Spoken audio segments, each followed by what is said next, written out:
बोसोरथामारि सेथि जथुम्मानि गेवलां मेलखौ सालायनाय मानगोनां आफादगिरि आरो बेवहायनो नुजाथिफैनो हानाय जोंनिनो मानगोनां गाहाय आलासि उर्फावग्रा ब्रह्म बिथांनिसिम आंनि सिबिनायखौ होबाय आरो बेवहायनो नुजाथिफैनो हानाय बारग'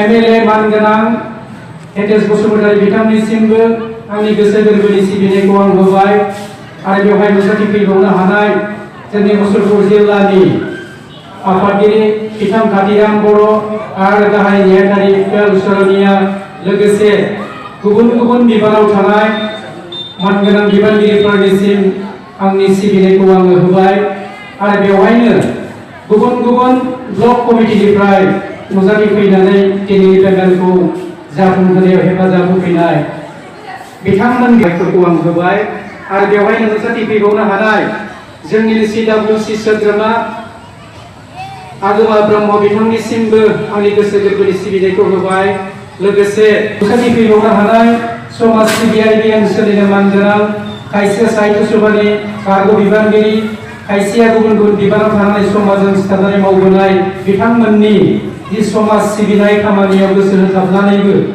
जों दिनैसिम थाफानानै दिनैनि बे जथुम्माखौ जाफुंहोनायाव मदद होफैनायनि थाखाय आंनि गोसो गोरबोनि सिबिनायखौ आङो बिथांमोननो होबाय आरोबाव बेवहाय नुजाथिफैबावनाय बयनिबो आंगोनि आंगोसिन बे ओनसोलनि बे हालामनि रायजो राजाफोरनो आंनि गोसो गोरबोनि सिबिनाय खुलुमनायखौ आङो बावबाय।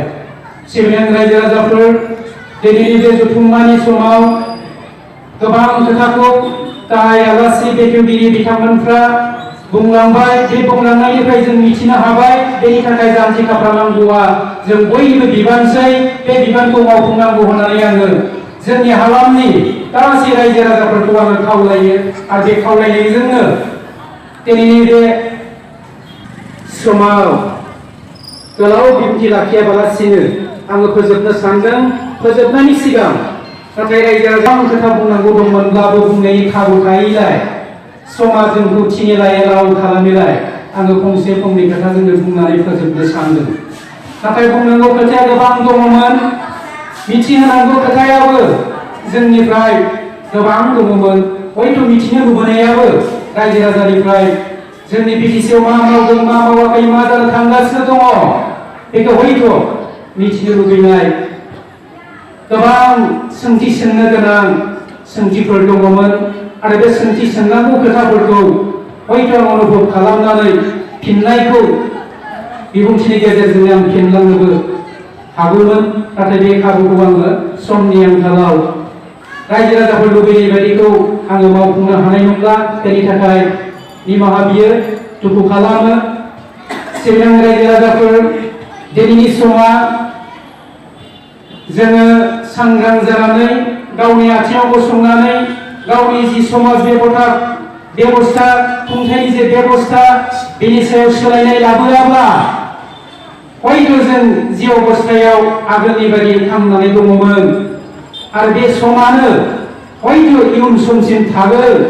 ओंखायनो बै समफोरखौ जोङो गैया खालामनो थाखाय दिनै नोंथांमोननि जि सक्ति नोंथांमोननि जि गोहो बे गोहोजोंनो हयथ' जोङो फोरमान खालामनांगोन।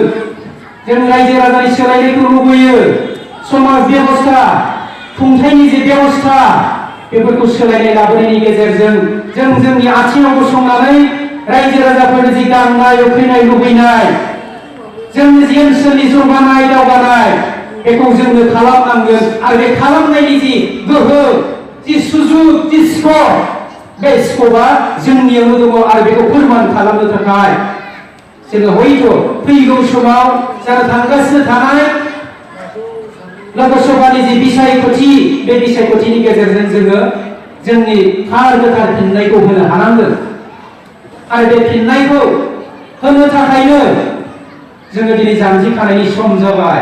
सम जानाय बोथोराव दिनै बिटिसिखौ आसामखौ सोर खुंगासिनो दङ बे खुंग्राफोरनि खाथियाव थागोन। ओंखायनो रायजो राजाफोरनि गेजेराव सम सम थांनानै रायजो राजाफोरनि खाथियाव मोनसे बे समाज सोंनायफिननायनि बोथोर होननानै आयदाफारिखौ लानानै हाबनायखौ आङो जागायगासिनो दङ आरो जागायखांबाय।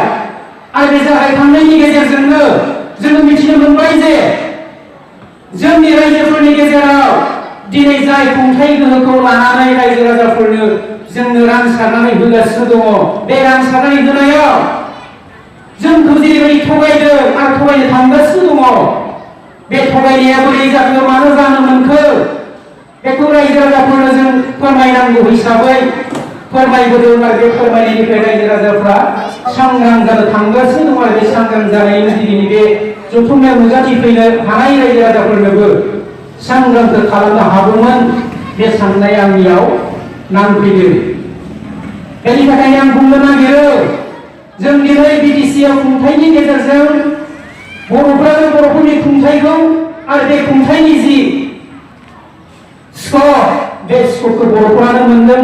आरो बर'फोरानो बर'नि खुंथायनि गेजेरजों खुंथायनि जि पावार, जि गोहो, बे गोहोनि गेजेरजों जोंखौ सोबख'दों, गाफबदों, नासयदों, जोंखौ थगायदों, रायजो राजाफोरखौ थगायगुबै थगायगासिनो दङ। आरो बेखौ खालामदों जोंनि बिपिएफ हान्जानि पिसिडिसि बिफानाव थानाय पिसिडिसि चेयारमेन मेम्बार, बेजों लोगोसे जिआरएस इन्जिनियारफोर बिथांमोनफ्रा जोंखौ थगायनानै नासयनानै जोंनि जि जौगानाय दावगानाय खामानि, बे खामानिनिफ्राय जोंखौ बन्सित खालामदों।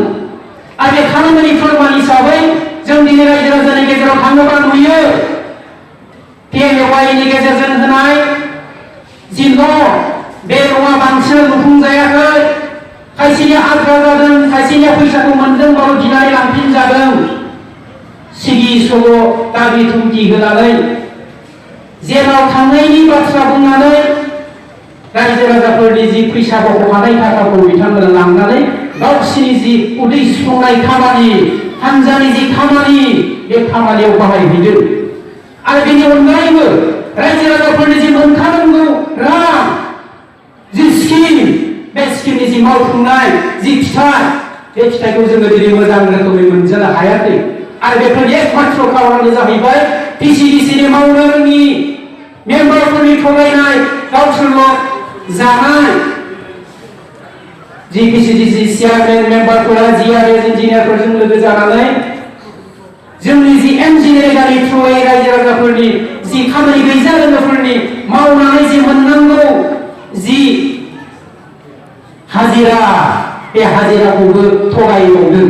आरो बे थगायनाया दिनै फोरमान जाबाय जे आं दाख्लै अदालगुरियाव थांनानै बिथांमोननि जि जब कार्ड, बे जब कार्डनि जि प्रेजेन्ट होनाय, बिथांमोननि जि मावनायनि 20 दिन मास मोनसेनि मावनायनि जि थाखा मोननांगौ, बे मोननांगौखौ दिनै फुराफुरि बिथांमोना बिटिसि ओनसोलावनो 2014 समनिफ्रायनो जि जोंनि हाजिराखौ होनो थानाय, बे होनो थानायखौ दिनै बिथांमोना होनो हायाखै। आरो बेखौ जों फुराफुरि मिथिगौ। आरो बे मिथिनायनिफ्राय जों बेखौ रोखा बुंनो हायो, गोरिब गुन्द्रानिफ्राय सोबख'दों, खायसे थाखानाय मानसिखौ जौगानो दावगानो थाखाय माहाजोन जानो स्कप होदों। आरो बेनि हेंथायै जोङो जुजिनो हायाब्ला, बेनि हेंथायै जों दिनैनि समाव जेरै फिननायनि जि बोथोर, बे बोथोराव बिथांमोना मिटिं खालामनो थाङोब्ला सोंनो रोङाब्ला हयथ' जों आरोबाव बिनिख्रुइ बांसिन थगायजागोन। आरो बे थगायजानायानो बिथांमोननि बेसेबांबा दुखुनांथाव बाथ्रा जाहैगोन। सिबिनां रायजो राजाफोर, दिनै रायजोखौ सिबिनो होननानै ओंखारबोदोंबा, रायजोखौ मोजां रोखोमै दानायनि गेजेरजों बे बिटिसिखौ जौगाहोनो दावगाहोनो होननानै सानदोंबा, दिनैनि बे साननाय समखौ मोगथां महर खालामनायनि सम। आरो बे मोगथां महरखौ हाग्रामाया बुंबोबाय थानाय बायदि मडेल बिटिसिखौ थारैनो जों मोनगोन होननानै हयथ' गोबां रायजो राजाफ्रा सिमां नुदोंमोन। नाथाय बे सिमाङा दिनै सिमांखौ जानानै थाबाय। फेलें मिजिंखौ जोङो दिनै बोनांदों। आरो बे फेलें मिजिंजोंनो जोङो दिनै समखौ बारहोनांगौ जादों। नाथाय सिबिनां रायजो राजाफोर, नैबे मोनसे समनि खावलायनाय, दिनैनि बोथोराव जों मा मोनदों मा मोनाखै बे हिसाब खालामनायनि सम जाबाय। आरो हिसाब खालामनाय मोनबाय जे बिथांमोना रायजो राजाफोरखौ थगायनाय, सोबख'नाय, गादबनाय अनगायै जेबो खालामाखै। आरो एकमात्र बे सोबख'नाय गादबनायनि थाखायनो दिनैनि समा खावलायदों जोंखौ। दिनै जोंनि थाखाय जाय रायजो राजाफ्रा, जाय हान्जाफ्रा जोङो थारैनो रायजो राजाफोरनो मोनसे सोलायनाय लाबोनांफैनो नागिरदों। बे सोलायनाय लाबोनांफैनो नागिरनायखौ सोर हान्जाया लानो थांगासिनो दङ, सोर हान्जाया मावनो थांगासिनो दङ, बेखौ सिनायनानै भट होनायनि सम सौबाय।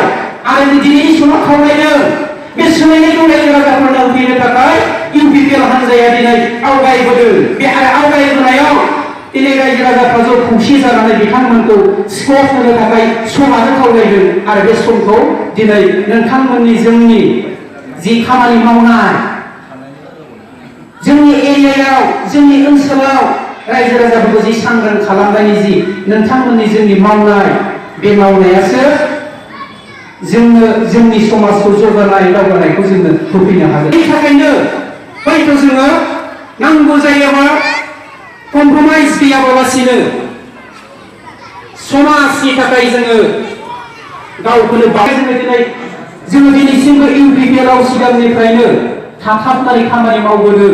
एकमात्र दहाय जोंनि मानगोनां आफादगिरिया बुंबोनाय बायदिनो सैथोजों जुजिनो थाखाय, सैथोखौ गायसननो थाखाय जों दिनै जुजियै रायजो राजानि समर्थनखौ जों मोननो थांगासिनो दं। आरो रायजो राजाफ्रा जोंखौ दिनै फोथायनो थांगासिनो दङ।